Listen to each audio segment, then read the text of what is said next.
For the second straight year, I'll be drafting as if I was the 33rd team in the NFL and building my team solely through draft picks. There will be a few rules, but as is the new norm on this channel, I'll put a graphic on screen showing the rules for this exercise, so feel free to pause and read them over, and then join me in the next section, where I'll start with our first round draft pick. Let's get into it. First, we're on the board with the 33rd overall pick, and to be completely honest, there are only two players in consideration for me here. Illinois interior defensive lineman Jer'Zhan Newton and Texas wide receiver Adonai Mitchell. I'm dead serious when I say to you guys that this decision has been legitimately stressful for me. You know how when you're trying to go to sleep at night and then you get reminded of the most embarrassing thing you ever did and then you just can't sleep? Well, for the last couple months since the draft happened, my brain, instead of bringing back up my most embarrassing memories, as it usually would, brings up the fact that I have to make this choice, and then I lie awake at night trying to decide who I'm going to pick. I mean, I guess it is better than replaying the memory of me jumping onto the stage during my sister's dance recital while she was dancing to Cotton Eye Joe, and then thinking I could breakdance,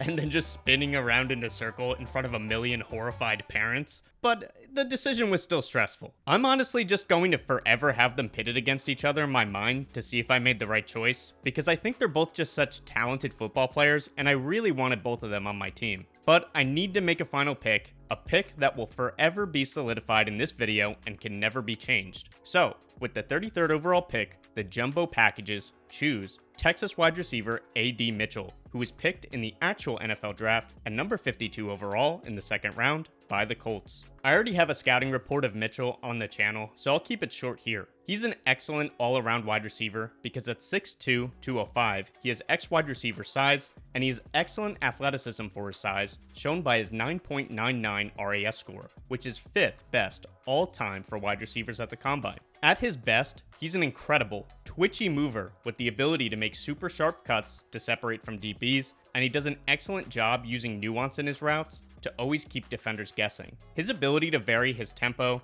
control the movement of his body, and burst out of his movements is truly rare for a player of his size. But he's an excellent route runner not just because of his excellent movement skills and athleticism, but because of the combination of those two things with his route running IQ. You constantly see him attacking DB's blind spots, using subtle moves to sell his route breaks, and adjusting his route to create the most separation possible. He can already run every route an offensive coordinator can draw up for him, and he can excel when doing so. Once the ball's in the air, he has excellent focus and ball tracking ability to find it, and he has reliable hands to extend for catches outside his frame, only having one drop in 2023. He also makes catches in traffic and contested catches through contact. There's just not really much that he can't do.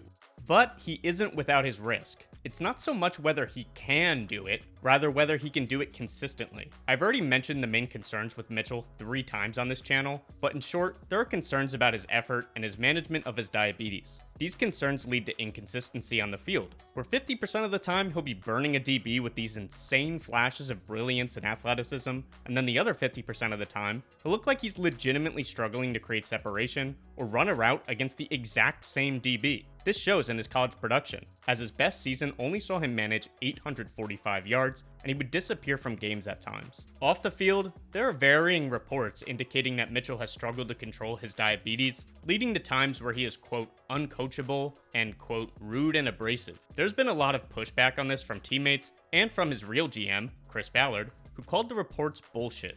And now, like Chris Ballard, I too call the character concerns bullshit. I have no basis to say that because I've never met him and I legitimately have no idea, but this is the internet. I don't have to know what I'm talking about, and AD is now a member of my team, so I will irrationally back him with all of my being. Before moving to our next pick, I'm going to quickly touch on why I took Mitchell over Newton. I do love Jer'Zhan Newton's game and thought that he was very underrated in this class. If Mitchell wasn't here, I would have taken him in a heartbeat because Newton can legitimately be an elite pass rusher in the NFL. But there are 2 reasons why I picked Mitchell over him. First, because Newton has had some injury issues, which is why he dropped in the first place. Second, because of their positions. Because I start with a second round pick every year, can't trade picks, and have no access to trading for players or to free agency, it will be hard to add elite talent to this team. I'm assuming I won't often have the choice of getting a player who I believe has truly elite upside every every year at number 33 overall. I was presented with that decision this year, and I was tasked with deciding whether I wanted my elite player to be at wide receiver or at interior defensive lineman,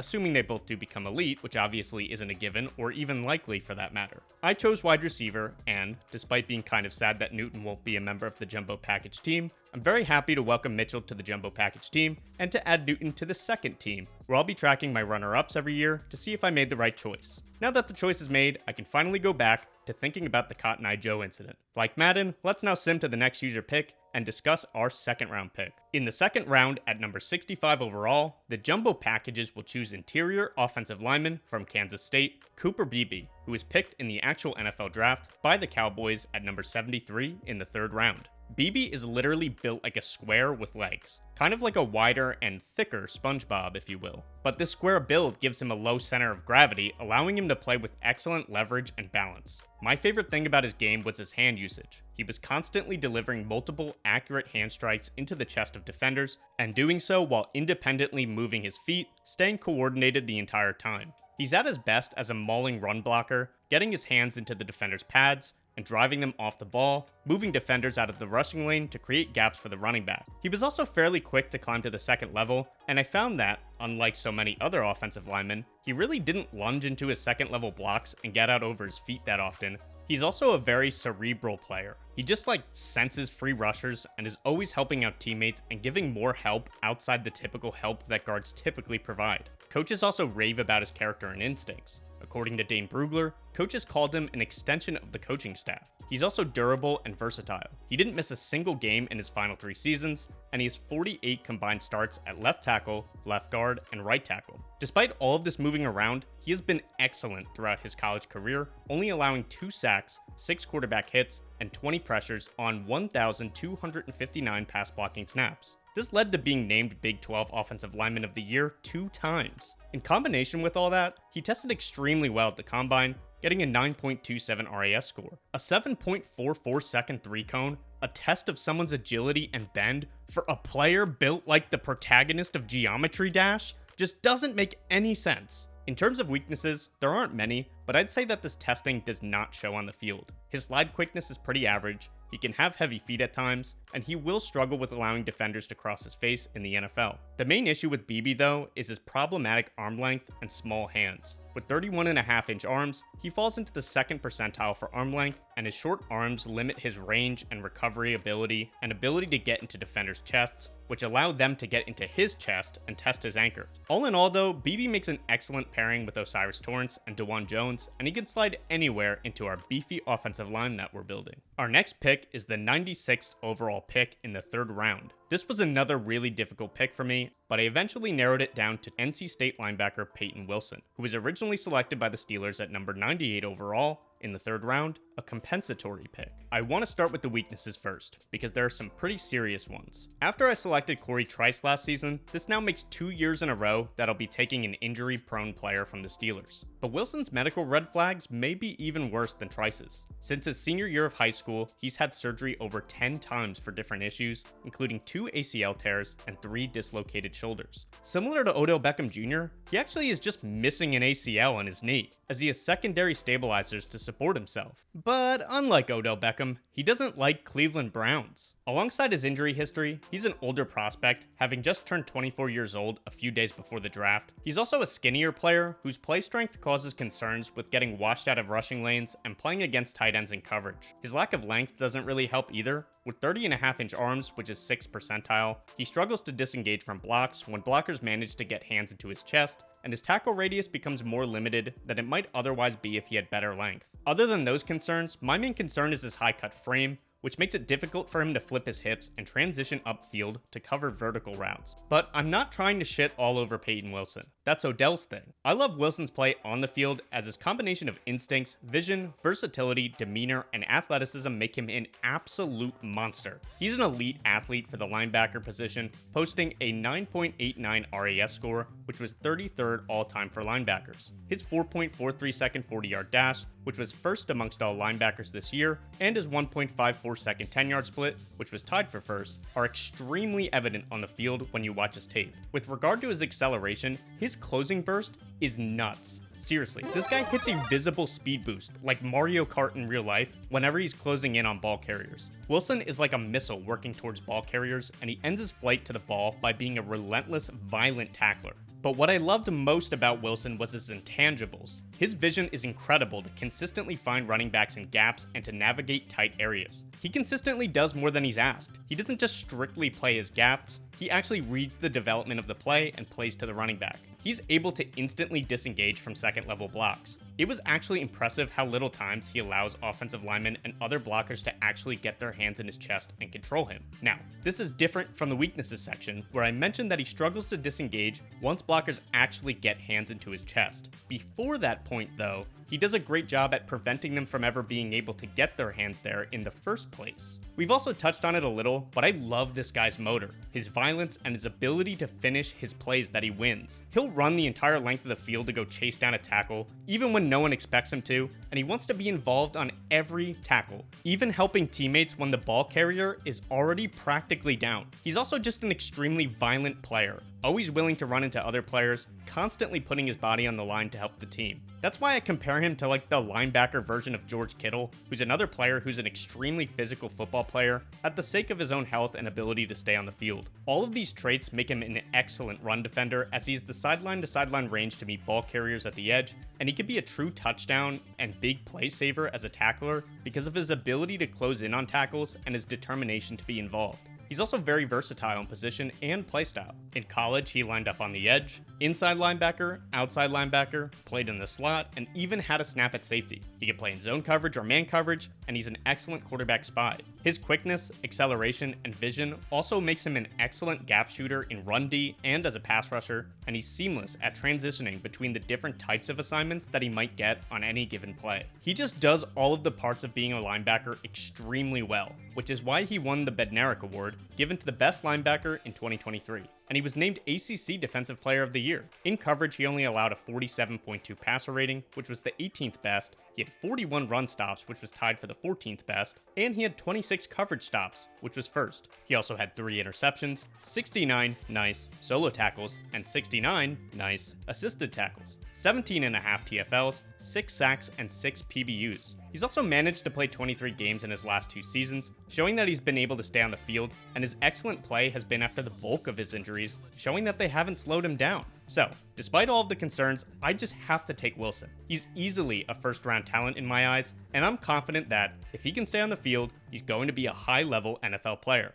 And now we're back on the clock again with the 132nd overall pick in the 4th round. With this pick, the Jumbo Packages will be selecting someone I never would have imagined that I would have liked or even selected for this team, not even a year ago. South Carolina quarterback Spencer Rattler, who was picked 150th overall in the 5th round by the Saints. If you've heard of Spencer Rattler before, you no doubt know why I never would have imagined this. I remember being on Twitter years ago when those Spencer Rattler screenshots and videos from the QB1 documentary were trending. You know the ones where Rattler is seen blaming all the issues on his teammates and just otherwise being a huge jerk. If you watch the documentary, it then later came out that Rattler was suspended for the rest of his senior season, only solidifying the narrative that Rattler was a troublemaker and not somebody who was liked in the locker room. I remember watching these videos and seeing these headlines and pictures and thinking that he was a huge asshole, and because the show Bully Beatdown doesn't exist anymore, I really hoped that he'd get humbled in some other way. And in a way, he definitely did get humbled. Rattler was the #1 recruit coming out of high school in 2019,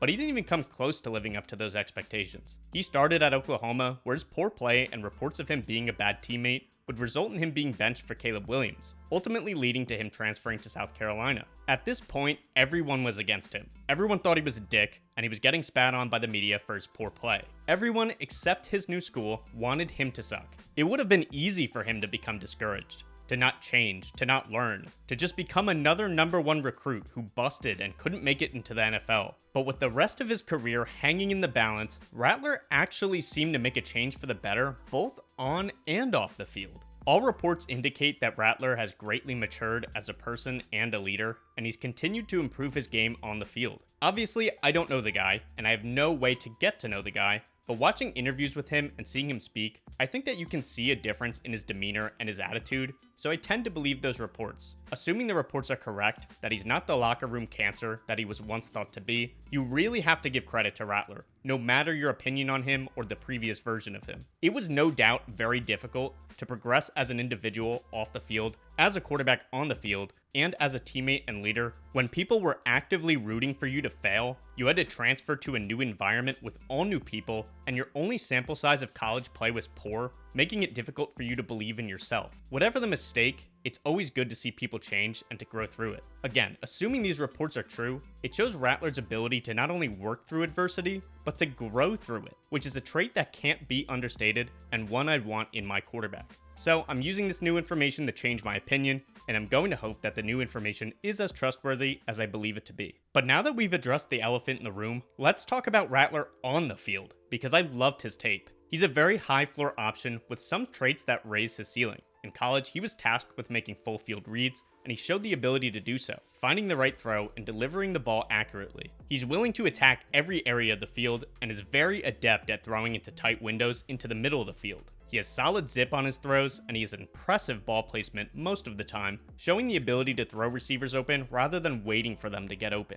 In general, he's extremely accurate, as his on-target percentage ranked 3rd in the FBS, his 79.4% adjusted completion percentage was 9th best in the NCAA, and his 68.9%, almost nice, completion percentage actually set a school record. He retains this accuracy when throwing off platform and on the run, and regardless of his base, he rarely misses easy throws, allowing him to convert the layups for his offense. His mechanics are also very polished, especially his lower half mechanics. He throws with an excellent base, his eyes and feet work in tandem while he's processing his reads, allowing him to fire the ball as soon as he sees an open window, and he has a quick and efficient throwing motion. His pocket presence is good for the most part, often sensing the right times to step up or out of the pocket, and his toughness shows in his willingness to stand in the pocket and deliver throws with defenders bearing down on him. He's not a high-level athlete by any means, but he's definitely good enough to buy time in the pocket or pick up easy yards, and he has great instincts as a playmaker. Despite not being an amazing athlete, he often slips out of sacks,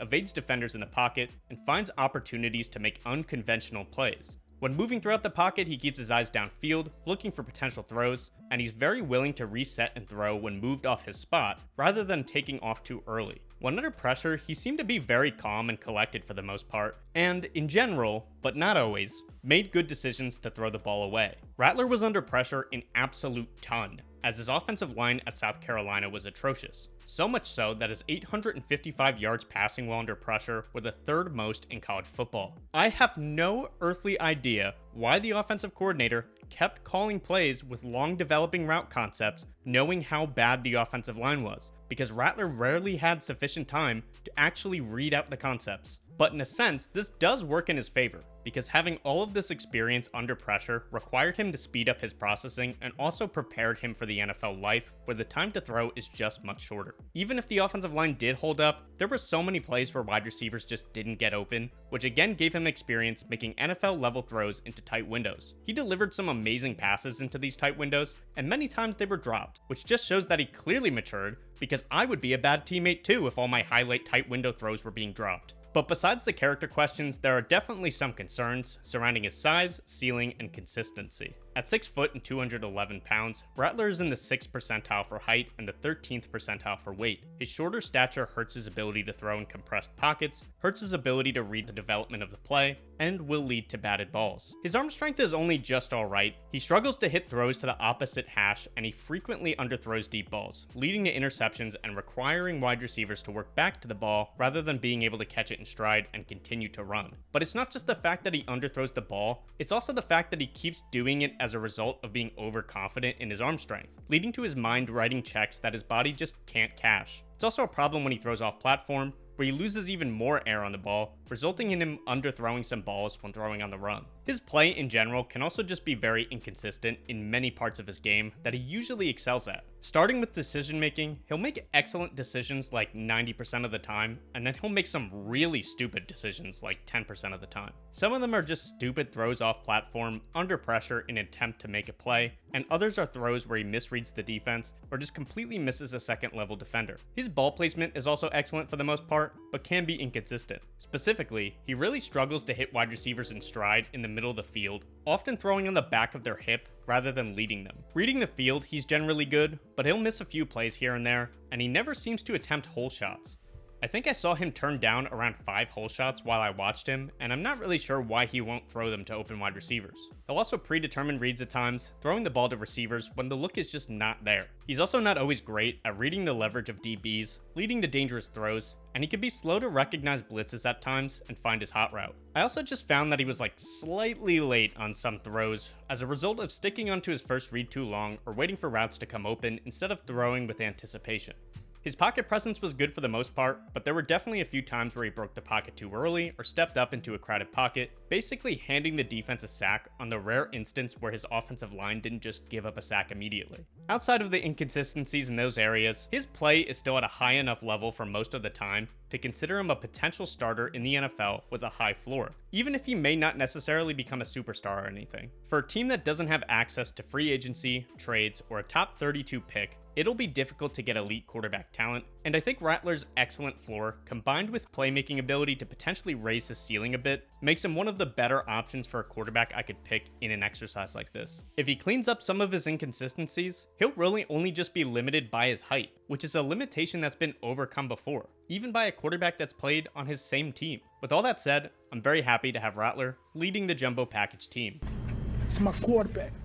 With our 5th round pick, 168 overall, I had the choice between 2 of my favorite short kings in this draft, Virginia wide receiver Malik Washington or Troy halfback Kimani Vidal. Ultimately, with our 5th round pick, the jumbo packages will be selecting Virginia wide receiver Malik Washington, who was picked by the Dolphins in the 6th round at 184 overall. Because of his size, Washington is likely a slot-only wide receiver in the NFL, but he's excellent ball skills for his size and the ability to make defenders miss in space, making him a solid wide receiver 3 or 4 with the versatility to be used as a weapon on crossing routes and schemed up touches such as jet sweeps and screens. He has a very compact build with a low center of gravity, giving him excellent contact balance, and he's always fighting hard for yards after the catch. Because of this, getting him to the ground can be an arduous task. He'll punish arm tackles and bad tackling technique with his contact balance and shiftiness in space, and he's excellent vision in the open field. As an actual wide receiver though, his ball skills are seriously excellent as he has incredible focus at the catch point. He doesn't get bothered by DBs flying downhill to hit him or by DBs getting their hands into the catch point. He has strong hands to extend outside of his frame and pluck the ball out of the air or to catch through contact, shown by his 57% career contested catch rate. In 2023, he actually had 11 contested catches and increased his contested catch rate to a 64.7%. His reliable catching ability is also shown in his extremely low career 2.5% drop rate. His ball tracking is excellent as well, as he shows the ability to bring in difficult catches over the shoulder or adjust his path to inaccurate passes away from his body. As a route runner, he has the ability to make really sharp cuts to create separation, he has excellent ability to flip his hips back to the quarterback on hitches, comebacks and curls, and he uses his hands during the route to disconnect DBs from his frame. The combination of all of these positives is probably why he was so productive. In 2023, Washington had 110 receptions on 138 targets, 1,384 yards, and 9 touchdowns. His yardage total was 4th in the nation, and his 110 receptions were 1st. With regard to his weaknesses, unfortunately most of them revolve around his size. At 5'8", 191 pounds, Washington is in the 4th percentile for height and the 26th percentile for weight. His size raises durability concerns and naturally makes his play strength below average, as physicality from DBs will disrupt the timing of his routes. He struggles to work through press, and he'll get rerouted during his routes by contact. Despite his best efforts, he's also a liability as a run blocker for the same reason. His struggles with press are heightened by the fact that he doesn't really have a diverse release package to consistently beat it at the line of scrimmage. His short strides also affect his ability to consistently win over the top because he doesn't cover much ground quickly when he's working vertically. Lastly, his size in combination with his 13th percentile arm length makes it so that he has a very limited catch radius, lowering his quarterback's margin for error when throwing him the ball. But I love Washington's game, and I'm honestly kind of shocked he fell all the way to the 6th round in the real draft. I understand he has his limitations, but when used in a specific way, I could see him being an excellent contributor for an offense. As the GM, head coach, and offensive coordinator of the jumbo packages, I intend to utilize his skills in the best way possible, so I'm confident that this is an excellent pick for us here. Although I also love Kimani Vidal, I ultimately decided on Washington over Vidal simply on the basis that a running back's career span is typically shorter. So all else being equal, I'd likely get more value out of Washington in the long term. Obviously, that assumes that all else really is equal, but it was an extremely difficult pick, so I needed even the tiniest thing to make the decision. Vidal will join Johnny Newton and Jatavion Sanders on the second team though, so I've still sufficiently documented that I loved him for our team in this spot. With that said, let's move to our next pick.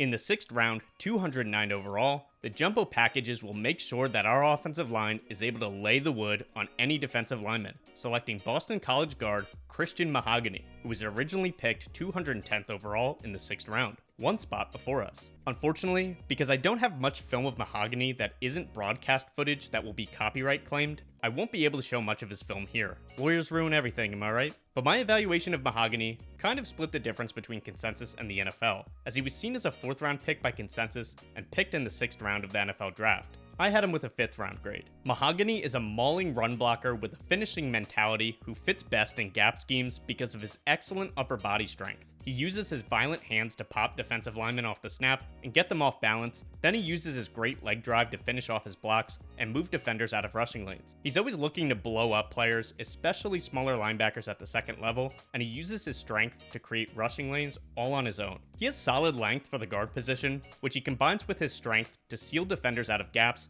and he's a pretty solid anchor to not be collapsed into the pocket. This most recent season, he was named first team All-ACC, and he didn't allow a single sack or quarterback hit, only 7 hurries on 422 pass blocking snaps. But I do have my concerns. He allegedly fell in the draft due to an injury concern. I chronicled my research into this issue in my Draft Fathers video, but to this day, we only have that quote from our good friend Chris, who has no last name and I can't find it, where he talks about one leg being allegedly longer than the other. Mahogany did miss all of 2022 with a torn ACL, but typically the one injury doesn't raise injury concerns such that someone falls this far, so I can't say for certain what the injury concerns are. Otherwise, I was lower on him than consensus for a lot of on-field reasons. I found his hand usage to be very poor in all phases. He's a hand placer, not really a puncher, and when he does punch, he punches late, and he leaves his hands very low.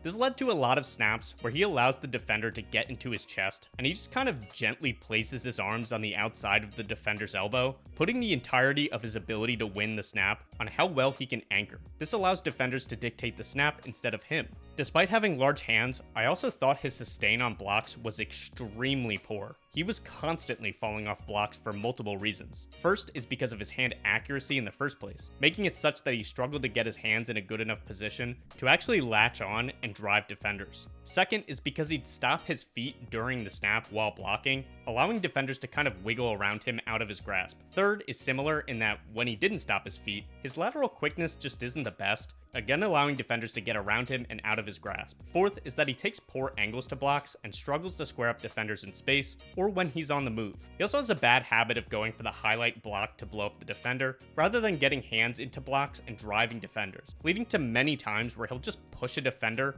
only for them to simply get right back into the play. He's also a definite waist bender who struggles to bend at the knees, giving him a high pad level and making it difficult for him to win the leverage battle. Because of this, he lunges into blocks and gets out over his toes a lot. He's also just not super versatile, which doesn't matter for my team because of how this exercise works, but it's something to note because he's not a particularly good zone run blocker, and he's a fit for teams that are more focused on the run game because he's not really a great pass protector, which I typically tend to lean toward. So with all these issues, why would I draft him then? Well, I see the upside, and I still think he was the best player available out of all the players I had the opportunity to watch here. Now, I'll note that I don't really have access to the same amount of All-22 as NFL teams do, and also I have a full-time job, so I don't have as much time to watch, so it's harder for me to really dive deep into some of the players deep into the draft. But of the players that I did watch that are still available, Mahogany does have my highest grade. Many of his issues are technique related. He needs to get his hands up higher, needs to learn to punch with force and with better timing and accuracy, and he needs to be more coordinated with using his hands and feet at the same time. But if those issues can be fixed, he has all the physical tools to be a quality backup or an average starter at guard,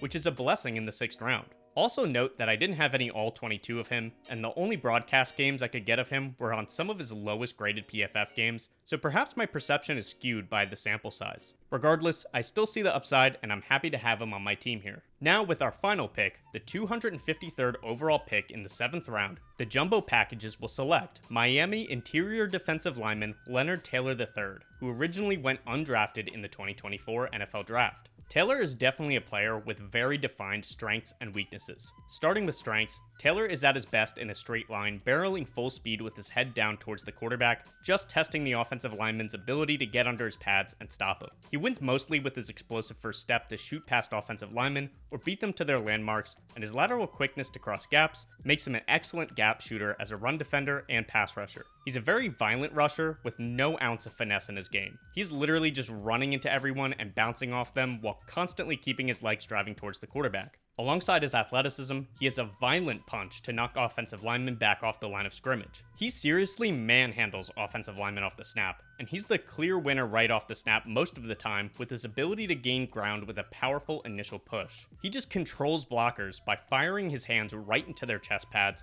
and then using his excellent length to create space. His upper body in general is strong and flexible. He's not a very refined rusher, but he shows a vicious push-pull move and flashes a swipe, swim, club, and rip move at times. Playing from mostly the nose tackle position, Taylor actually managed a 14.7% pass rush win rate, 17 hurries, and 3 quarterback hits on 201 pass rush snaps, although he only managed 1 sack. His 2022 was much better, where he had 4 sacks, 6 quarterback hits, and 15 hurries on 159 pass rushing snaps. However, the main difference is that in 2022, he wasn't playing out of position. You may not have caught it because I said it quickly, but I mentioned that in 2023, Taylor actually played mostly from the nose tackle position. I still can't come up for a good reason why Miami did this because it just makes no sense for him, as he's not the type of player who really eats up gaps. He's one who shoots into gaps and makes splash plays. Brett Coleman pointed out that when Taylor played 3-tech in 2023, his 28.6% pass rush win rate was the highest in all of the FBS. But he had only 28 pass rush snaps there compared to his 127 pass rush snaps from the nose tackle position.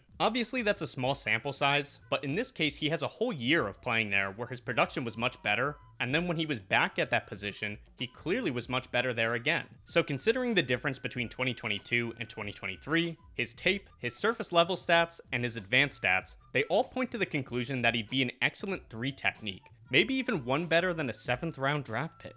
But even moving him to his more natural position at 3-tech, he still has weaknesses that make his projection questionable. He's an extremely unrefined pass rusher, and he really needs to make his hands more active during the snap. He constantly exposes his chest to offensive linemen's hands, and otherwise does nothing to get their hands off of him. He rarely works to disengage during the snap, and his pass rush moves during the snap often fail. It's evident that he has no pass rush plan, and he genuinely has no discernible ability to counter when his initial rush stalls out, rendering his pass rush dead from the second an offensive lineman can get hands into his chest because he can't disengage at all. He also has very poor lower body strength. As a pass rusher, he doesn't show the ability to finish off his bull rushes. Although he frequently gets a violent initial push, he can't capitalize on this initial ground to collapse the pocket. As a run defender, he struggles to anchor even against single teams, nonetheless double teams, and he's frequently washed out of plays, sealed out of gaps, or just completely moved out of his gaps. He is also atrocious against combo blocks and down blocks. He will literally get sent flying by combo blocks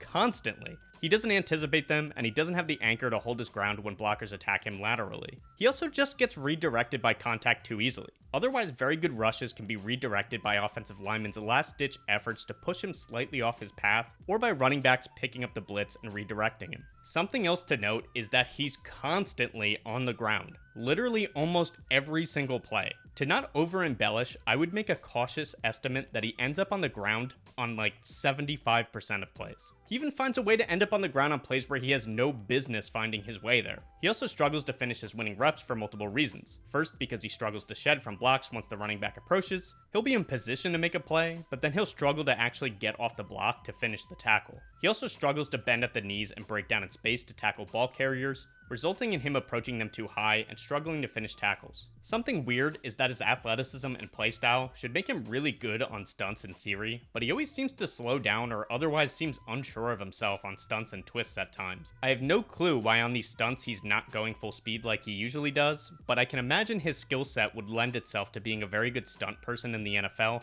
so hopefully he'll fix that. But altogether, he's a splash player who will make some excellent plays at times, but may otherwise be a liability at others. If he learns how to use his hands effectively though, in combination with winning with his athleticism, he could be an absolute menace as a rotational pass rusher from the 3-tech position. I still don't really see him being somebody who can stay in on rundowns, but I'm genuinely excited about the prospect of him developing his hand usage because he could be an excellent rotational pass rusher, which is worth taking a shot on in the 7th round, even if the odds are unlikely. Unlike last year, I'll actually be signing 3 UDFAs as well, so I'll very quickly discuss the 3 I chose this year. First is UCLA edge rusher Gabriel Murphy, who is an absolute technician as a pass rusher, showing the ability to win with literally any type of pass rushing move. He pairs his pass rush skill set with a high motor and excellent athleticism, shown by his 9.24 RAS score, the 133rd best score of all time. His issue is that he has severely bad length. At 30.5 inches, his arm length is in the 0.2nd percentile. This is a huge detriment to a pass rusher, and it's only made worse by the fact that he's undersized, has virtually no power profile, and doesn't have great bend to finish off his winning rushes. Despite his flaws, he has the refinement and athleticism to potentially become a good rotational pass rusher. Next is Florida State interior defensive lineman Fabian Lovett, who is basically the opposite of Leonard Taylor. He provides no functionality as a pass rusher at this point, as he really struggles to use his hands in any meaningful way as a pass rusher,